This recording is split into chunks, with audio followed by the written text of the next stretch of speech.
Well, hey, everybody, welcome. Thanks again for attending another episode of How Outsourcing Works.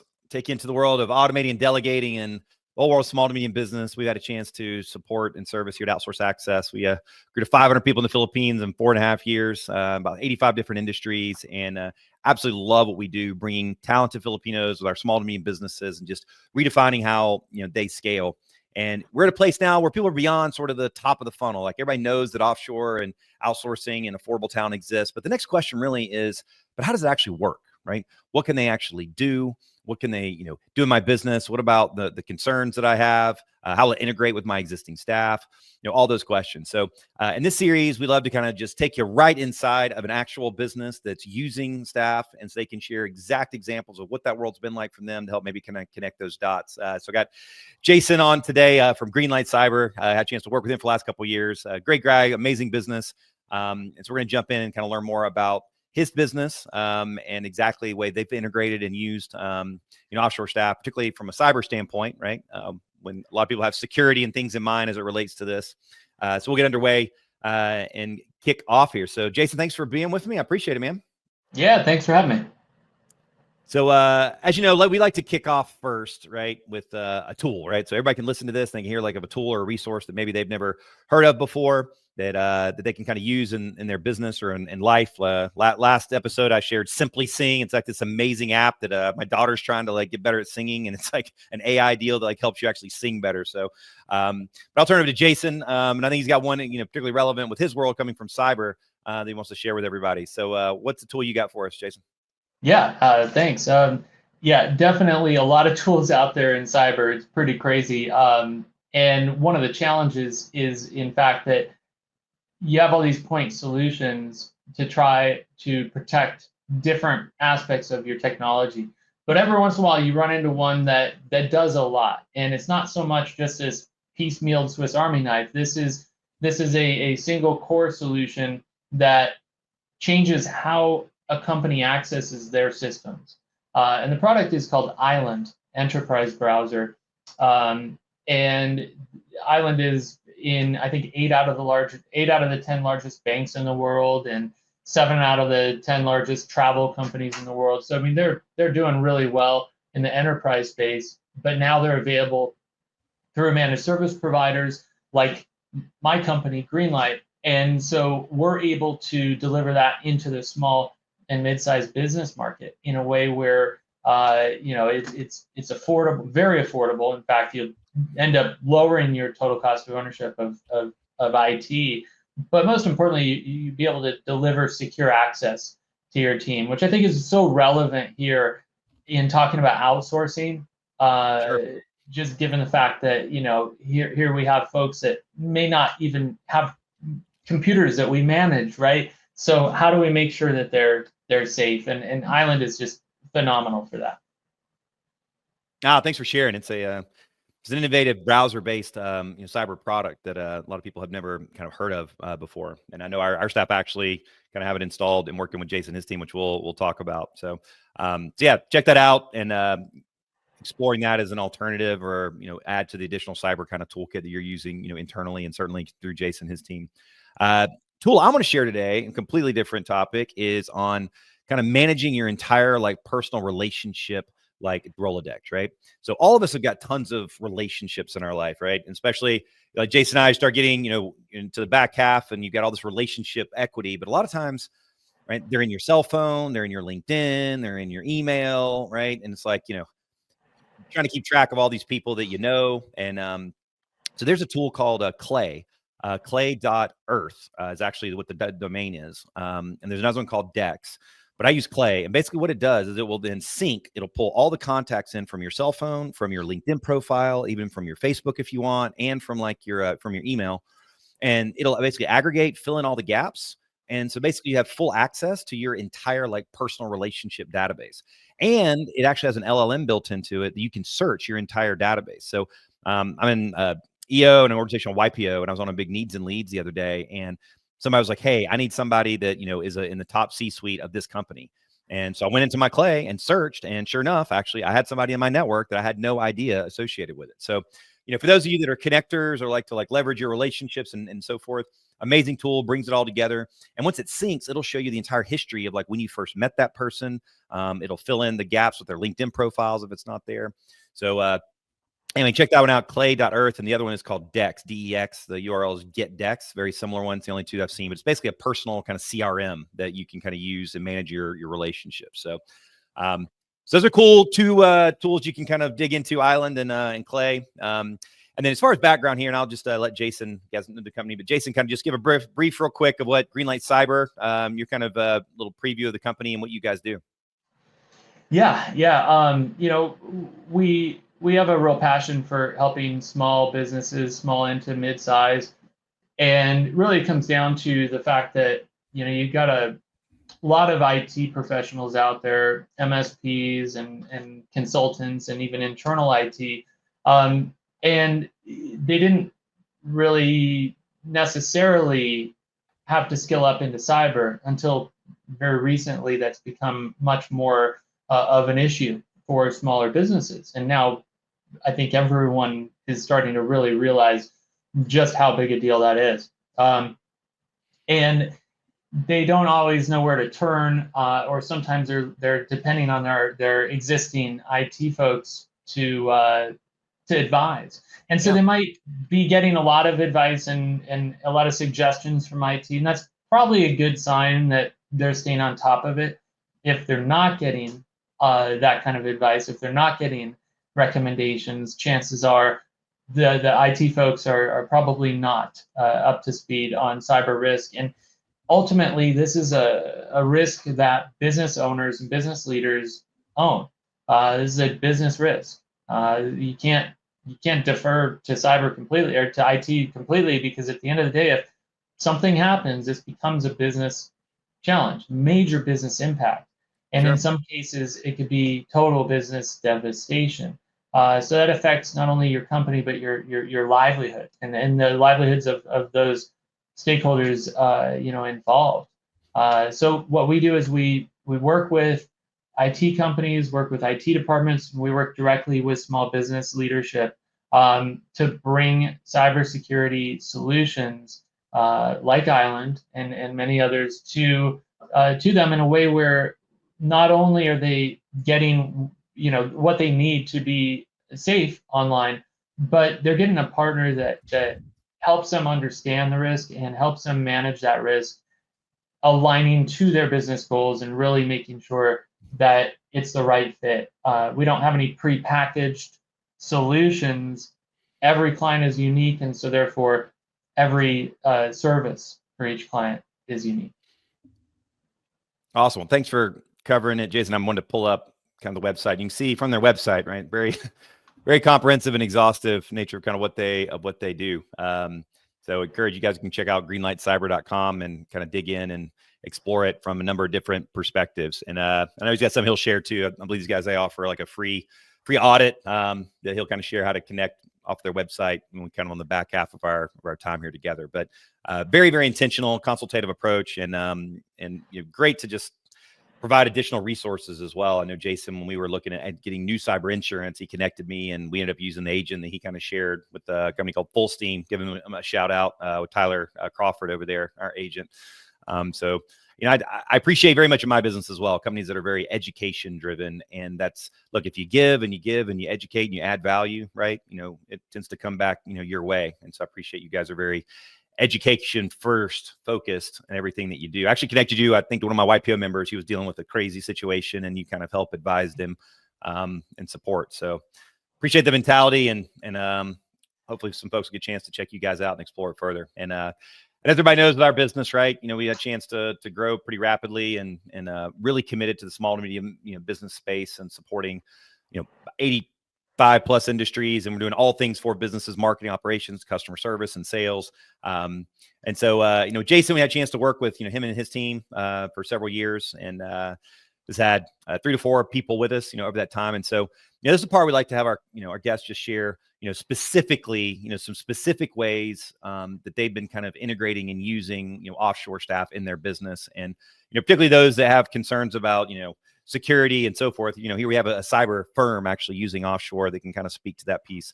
But Jason, before that, a lot of people, have what I call doubt, fears, concerns before they go into the whole offshore outsourcing world. And I'm sure that, those have been in your mindset as well. So before you engaged and going down this journey, we had a chance to work with you. What were some of those that you had, and how was that kind of addressed for you?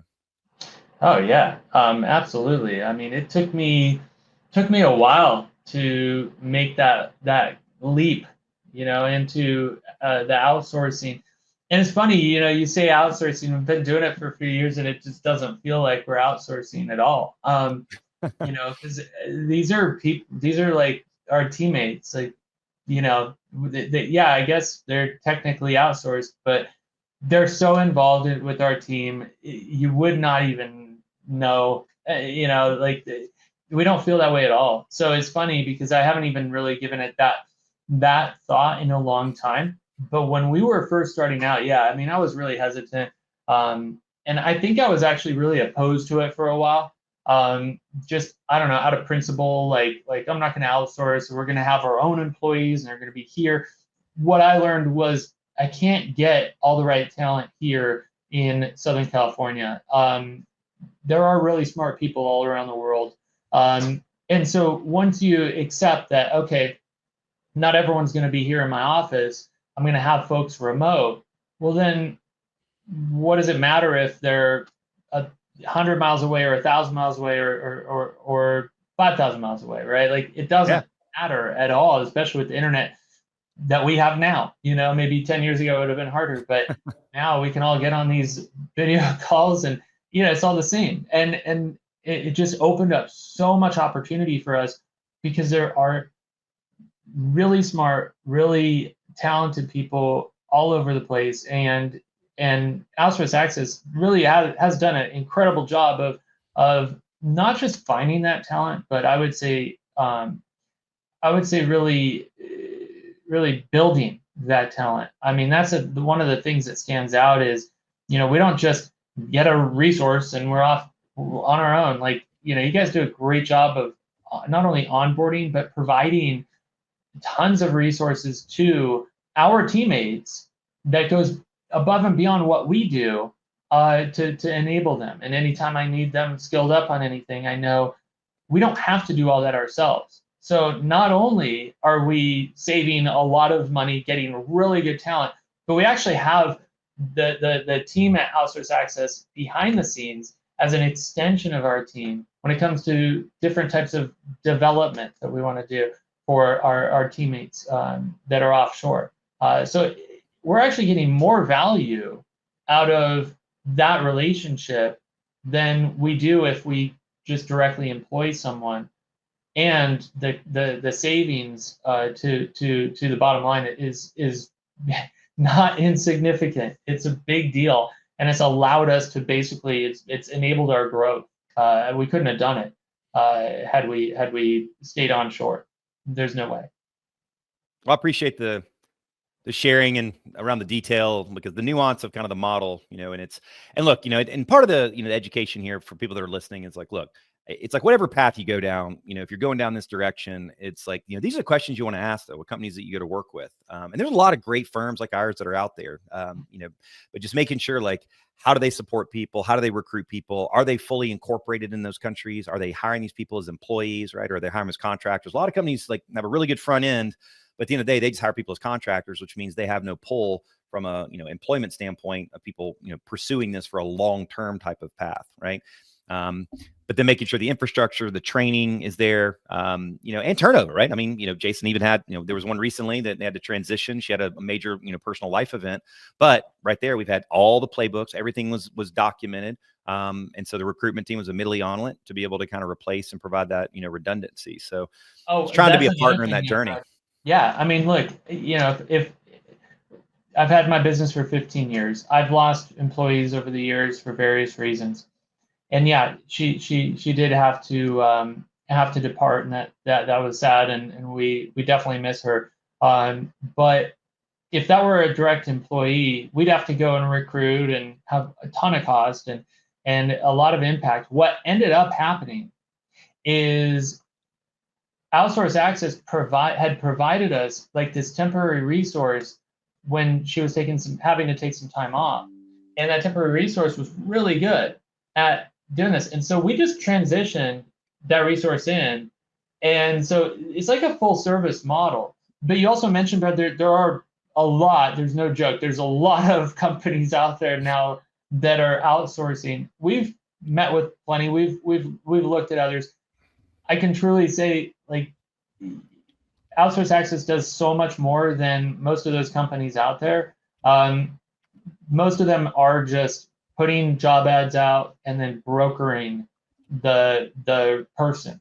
That's it. Like, set it and forget it. And then if you have an issue, okay, well, you're on a long-term contract. That's another thing. You guys have a lot of flexibility on the agreements to where, it's a very low risk, engagement for us. So there's no, I've yet to run into a company that's better than Outsource Access at this, period. Full stop. I mean, you guys have it really dialed in, and the people there are incredibly good. Oh man, well, I appreciate it, and I promise this wasn't, we don't typically want to make these necessarily, commercial for OA, right? It's about educating in the general, but hey, look, it's, as a lifetime entrepreneur, it's good to hear that the intentionality you put into a business model, gets appreciated, just like, with you guys and what your approach is, and anybody that's listening, right? I mean, it's just the learning from this, I guess, is like, at the end of the day, all of us have competitors in our industries, right? And so it's about looking at how you can stand out and address, any negative stigmas that are in your industry, whatever it may be, right? And try and just go hit those head on right from the beginning, right? And that's what we tried to do. And hopefully a lot of the listeners, right, when you look at, your industry, what are the negative stigmas? Make a whole list of them. I remember in EO, we did an exercise one time. It's like, list a whiteboard of what are all the negative stigmas that you have for your industry, and then how can you kind of proactively address them? So, but fantastic here. And I know the team will love kind of hearing the feedback in the process. So, well, yeah. So as far as kind of stepping into, so from a fear concern, and a lot of people, haven't gone down this path, right? Because they weren't sure how it would go or how it would integrate. And that's the thing, it's hard for a lot of people to believe, is that, get down this direction, it can feel like they're just a part of your team. And as you noted, when I speak on this, I just spoke at a big COO Alliance conference, and last minute, right before I got on stage, I created a slide, right, that had affordable, offshore, and talent, right? And I put a red line through affordable and offshore. And I just said, look, this is really just about talent more than anything, right? I mean, talent and work is getting much more and more fluid. The fact that it's affordable, right, is certainly a key bonus associated with it. But it's being able to find talent, source talent, and be able to integrate them into the business, no matter where they may be located. And, and yes, it can be a more affordable path, as well. So, so let's talk about the three, the current, three roles. I mean, we have kind of an EA type of role for you guys, and like a sales role, and then some that are actually, performing in that level, that level one, like engineer type of role. So, ask our guests to maybe come with like 2 or 3 specific examples, kind of at a more granular level, particularly any other cybersecurity companies or others that may be kind of hearing. If you could kind of like unpack maybe those 3 of those roles, would be a great way of like some of the specific things they're doing, who they're interfacing with in your company, and to the extent you can share any direct, impact elements in terms of like from a financial standpoint or from an efficiency, be awesome to hear. Yeah, absolutely. First one we got was, hired as my assistant.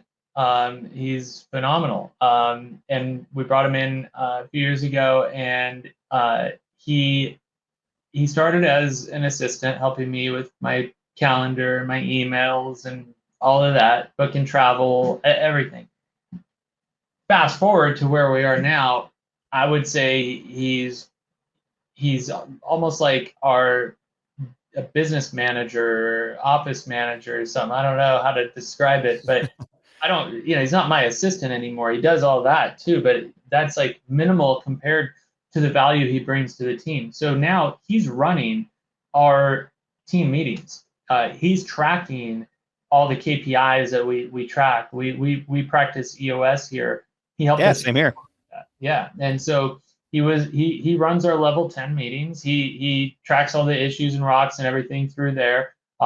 He set up all of it in Monday.com, which is a platform we use for that. He did it all, and he took all that initiative to build all that out. So look, you can look at a resource You can look at offshoring or outsourcing or whatever, but he's a teammate, but he's also become a bit of a leader in the organization too. And he's so smart and he's so talented, and everyone loves working with him. So so that was our first experience with That's Edison, right? Yeah. outsourcing. That's Edison Vegas, and he's just incredible. And then yeah, sales. So the, we hired a guy to almost similar, like we hired him to be a sales admin, and he was basically on the back end setting up our HubSpot CRM and just keeping. We had another sales guy local that is still with us, but he was basically helping him and just doing all the back end stuff that there's a lot to do with sales and kind of building out all that HubSpot, automation, just so much stuff.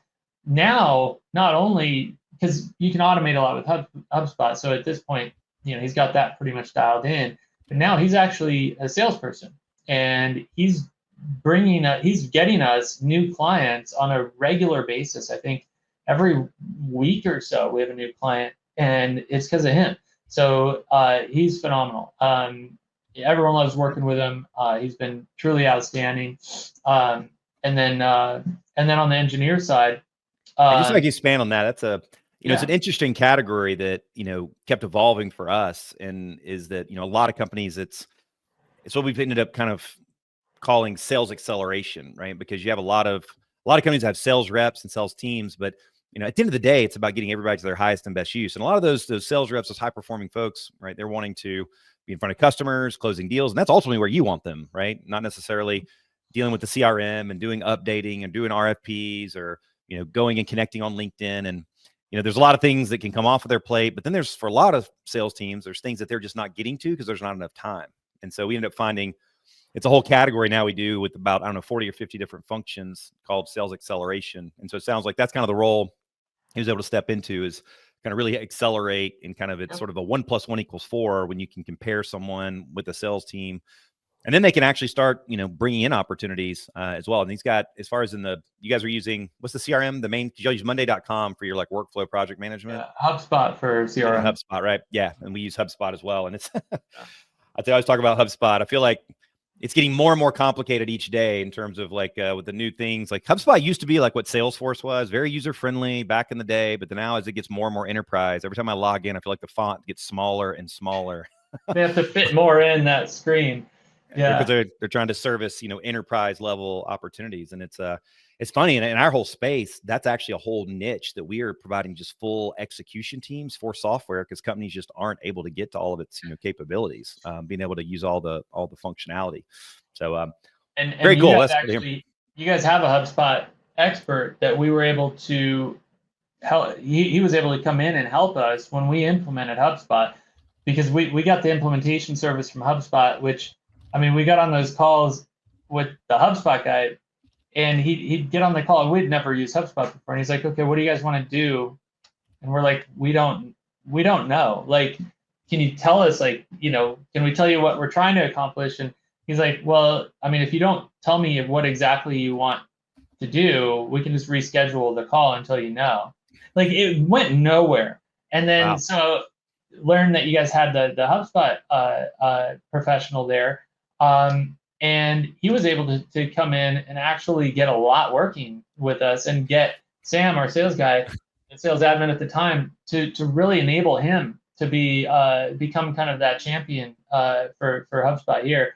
And so now, Sam's got all that, locked in his memory, and he understands that really well. He's built out so much. And yeah, now he's selling, he's basically we get referrals a lot from partners, and so he's taking those and working those deals with our cybersecurity engineers to help them out, but basically moving that ball all the way down the field, and helping those clients get on board, and helping us continue to grow. So just phenomenal, really. That's awesome. And it's, it's a desire to learn and grow. And that's what drew me to the Philippines in the begin with, right? I mean, when we started, I mean, my very first, young woman that was my VA that had never even been a VA before at 22 years old, became my COO, over 500 employees in 4 years, right? And so it was just the hunger and the desire to learn and to grow. And, we invest a lot in our training. We spend right $34,000 a year, on LinkedIn Learning and a bunch of other platforms to kind of bring that education and try to maintain expertise in house, right? And again, those are questions to ask, right? When you're going down the outsourcing, offshoring world, instead of a company just saying, "Hey, here's your individual, good luck," right? Are they going to help you? Because they need to be supported on that backside with ongoing development and training. And yeah, with us living and breathing in HubSpot ourselves, it's a natural one for us to build expertise to help, clients out in the journey. So that's awesome. I can't wait for them to both hear kind of the share there. And so then lastly, on the engineering side, actually the kind of core element of your business. So love to unpack that piece. Yeah, so we have a couple people on the engineering side, Eamon and now Edelin. And so we're dealing with some really good engineers here. This was something that I would say, Brad, we were probably maybe the first or one of the first customers of yours that really needed that level of talent around like IT and cybersecurity engineer. Because I know it started out like a whole lot of like collaboration, and now what we found is the talent that when we open up a position, the talent we're getting, like you guys have it so dialed in now. Like any IT company, any cybersecurity firm that can use someone offshore, because there are some cybersecurity functions that have to be US based for specific like government contractor kind of stuff and all that. But we have to be very mindful of that because we do have clients in that space. So we have certain role-based access control to prevent that from happening. But for most of our clients, that's not a requirement. And so here we're able to extend the team in that way. And ultimately, at the end of the day, saving our clients money, but giving them the best in-class service. But now when we have an opening for an engineer and you guys are bringing just amazing talent to us. And I think we're about to bring on yet another engineer through you guys. Sounds very promising. I just heard yesterday that interviews have gone really well there. So yeah, basically we're getting at least as good of talent through outsourced access as we would here locally in the US. So and then really it's just about, and I think what it takes to be successful as a business that is going to be outsourcing is to not think of it as outsourcing, right? Like these are your teammates. These are just as much of your teammates as anyone else on your team. And if you think of it in that way, and it was easy for us because of there's a cultural fit. Culture is a big part of it. And it's not just about do they fit our culture. I would say the more important thing is how do they contribute to your culture, right? Yeah. I think that's much more important. Are they identical to everyone else? That might not be the best thing, right? But can they contribute in a positive way? And that's really what you should be asking. And if they can't, don't bring them on. But the reality is, when you think in those terms and you really adopt them as a teammate, and they're not treated differently, then sky's the limit. I mean, you got some incredible people. And one thing I've noticed too is they're so grateful for the opportunity, and it's not always the case here in the US. Like, I think it's an entitlement thing or something. I don't know, but ultimately we've just had, I would say we've had far more people that we've interviewed over the years, and I would say all our employees are very grateful, but folks we've interviewed, I would say that the caliber of people that we've interviewed through outsourced assets versus local onshore, overall the caliber is better. They're more hungry. They're more grateful. They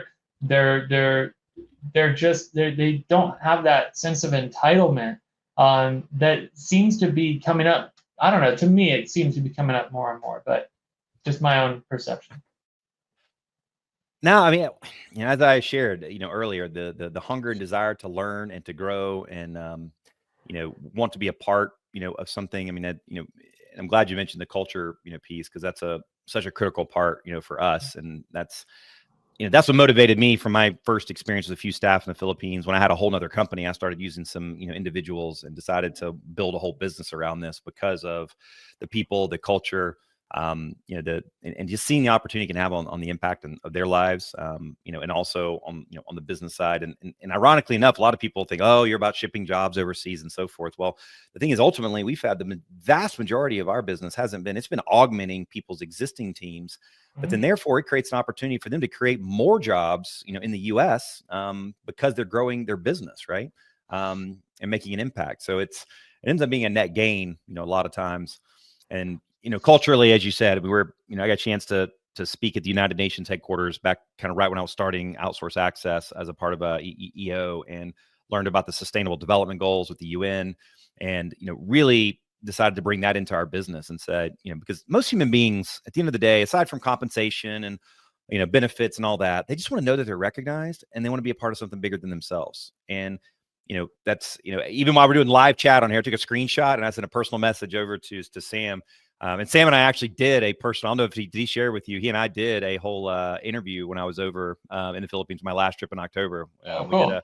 He and I played a whole video game together. We did played tennis on Nintendo, and then we sat and kind of had a whole session together on his journey, his path. I'll have to make sure to send it your way. We'll splice it in here so people can see some content from it. But yeah, as far as investing in their growth and their development and so forth, but then also, giving back into the community and kind of showing that we care locally as well. And so they feel like we're hopefully bringing something more to the table than just kind of their jobs, but, a bigger impact. And, may have seen, we have our own magazine in the Philippines, we showcase everybody and, kind of have, incorporate their stories in there and have a podcast. And actually we started a morning show, a little TV video series over there called Scaling Breakthrough that one of our staff kind of goes through and tours and gives the journey. So, and again, back to whether you go, whether it's Philippines or Latin America, South America, and so forth, right? Just taking people into the questions to look behind the scenes with these companies. What are they building? What's the culture? What's the training? Because ultimately that creates sustainability and a good experience, for you longer term, if they're bringing people that want to kind of sustain the, the longer term experience. So, yeah, that's fantastic. We're glad to hear. So on the engineering side, I mean, they're doing everything from, ticket help and so forth. As far as the technical specifics that they're kind of specifically supporting you guys on. Yeah, I mean, we have both of them, working with actual clients, with users, helping them with, I know both of them are on the IT side of the business, so they're working, working support tickets. So if someone has a problem with their technology, there's a good chance that Eamon or Edwin would be helping them through that, and they're outstanding. Just truly, we are constantly getting positive feedback about them from clients. But yeah, they're basically doing not only support there, but I know Eamon, he's been with us for a while now. He's been doing a lot of project work and a lot of higher level sort of things, and that happens over time, right? Like they kind of start here, and then we kind of have this path, this upward path for them, and whether they're outsourced or they would be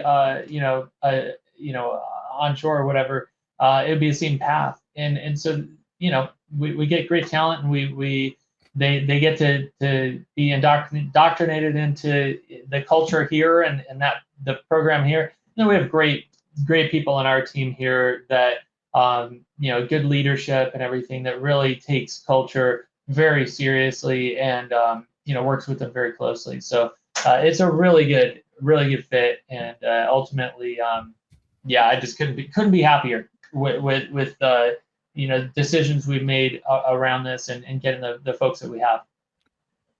I appreciate it. And we're choosy too. I mean, people we want to work with, we want to make sure that people have the right mindset, right? This isn't like some sweatshop situation, right? We bring in real people to the table, and we want to integrate them into, a great experience with the clients, and, they become a part of that culture. I was interviewing one of our clients, been with us for 5 years, and his staff, May, actually is a part of like their company, like Halloween costume contest. And she's actually won the last 2 years. So like she virtually participates and, dresses up for Halloween. So, becomes, side by side.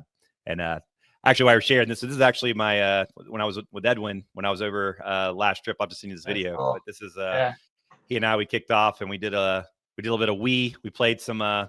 He won one, then I won one. We were playing a little Wii back and forth together, and then we got a chance to sit in our little podcasting studios at our office and kind of dig into his story and his journey. And yeah, he's such a great temperament, great personality. I can see why he's appreciated by everybody.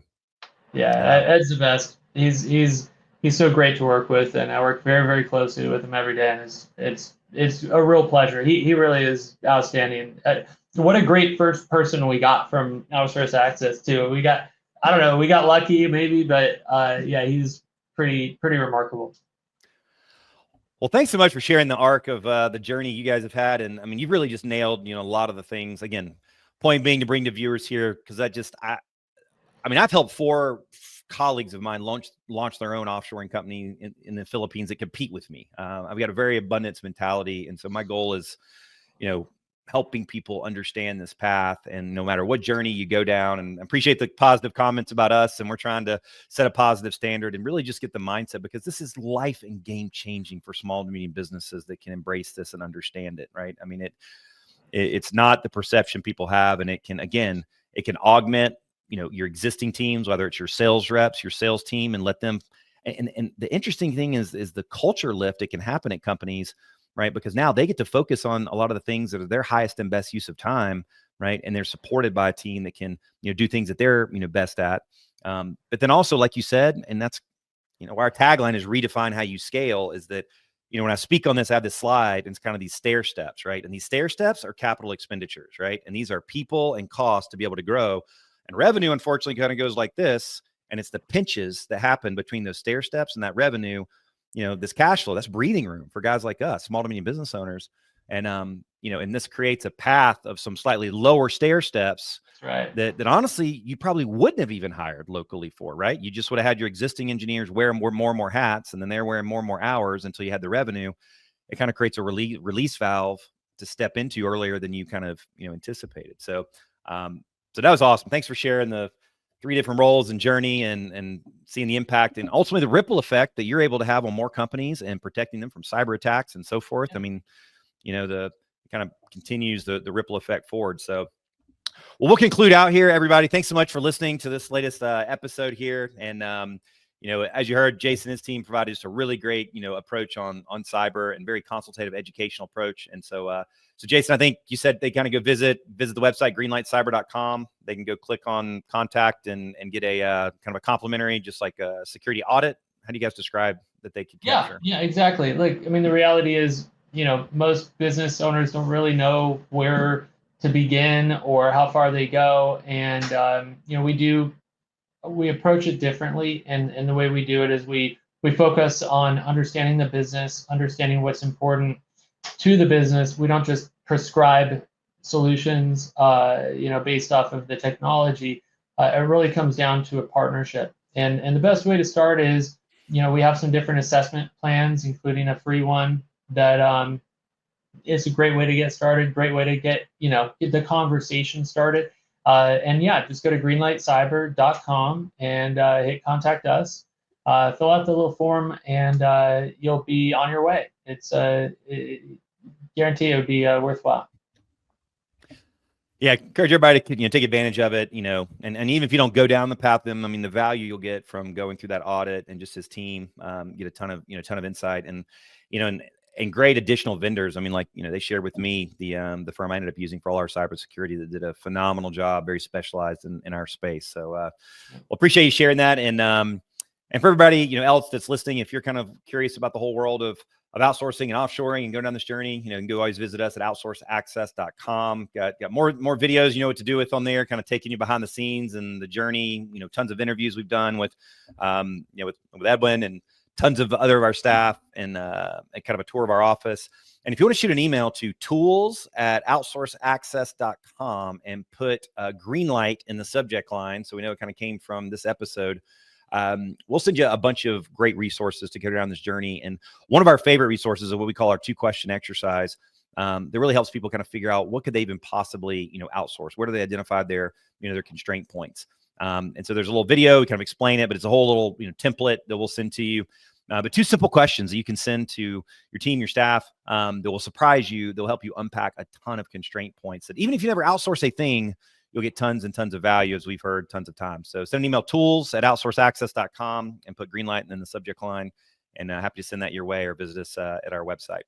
Well, thanks, Jason, so much for taking your precious time to come and share about your path and your journey with us. And can't wait for your team to see this episode. And I know they'll gush from the pride of what you shared about them.